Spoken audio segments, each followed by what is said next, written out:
Katie bought this house in 1993. Fast forward 26 years later, and you know, the jacuzzi tub is stained, the tile was tired, the laminate on the vanity was peeling, like it was just time for an overhaul. And that's when she brought me in. Now that her kids were moving out, Katie was looking to reclaim that space. She wanted a modern aesthetic, some clean lines, a really bright space, and a walk-in shower. So I partnered with the Home Depot to make this transformation happen. I'm looking for something white, try to keep that bathroom light and airy, but I really like the idea of it looking like real stone without being real stone. So quartz is a really good idea.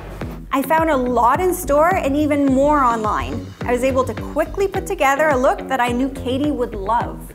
So the first thing we did was rip it all out. I wanted to make sure the room was well insulated because it all starts from the shell. Also, I was dying to see that tile and tub ripped out. It felt so good to see it all in the dumpster. Now remember that tile in her bathroom, little floral? Like, she likes floral, guys. We chose a standout hexagon tile with the modern floral on it. We used that tile on the floor and shower and even brought it up the back of the vanity. It's definitely eye-catching and it adds a huge graphic element to the space. The idea was to keep all the other elements in the bathroom more quiet and neutral. So the shower and toilet walls are covered in a 12 by 24 white tile that blends seamlessly into the white painted walls. These are really easy to clean because we kept the grout line really minimal. I love a shower niche, but this wall is an exterior wall and this wall was too busy with all the fixtures, so I gave Katie a really large shelf that doubles as a bench. The walls, trim, and ceiling were painted in Bare Snowfall, which is a beautiful, bright, warm white. This definitely helped the space feel a lot brighter and bigger. In order to keep within the budget, we chose a piece that was off the shelf at Home Depot, and then we added some custom oak cabinets to make it perfect for the space. Look at this! Look at all the storage. Like, it went around the plumbing. I love this. It's good for a small space. On Katie's wish list was to have a vanity that would not tangle her curling iron wires.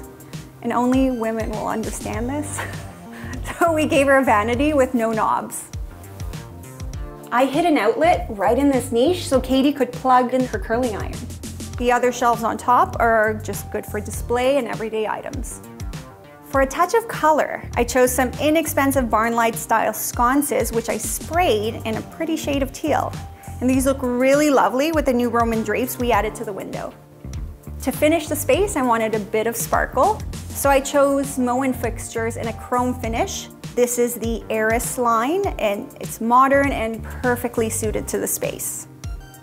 To be honest, I used a wall-mounted faucet here because, I mean, obviously it's gorgeous, but because it's such a narrow bathroom, I used a really shallow vanity, so I didn't have space for the fixtures on the countertop anyways.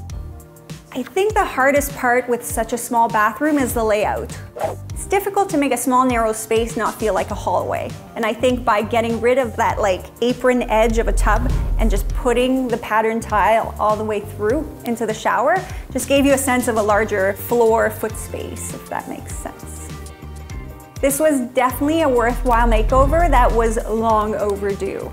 Katie finally has a bathroom that suits her current lifestyle with all the bells and whistles she wanted.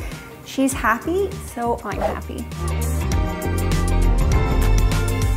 I can guarantee you that no one will miss the glass block.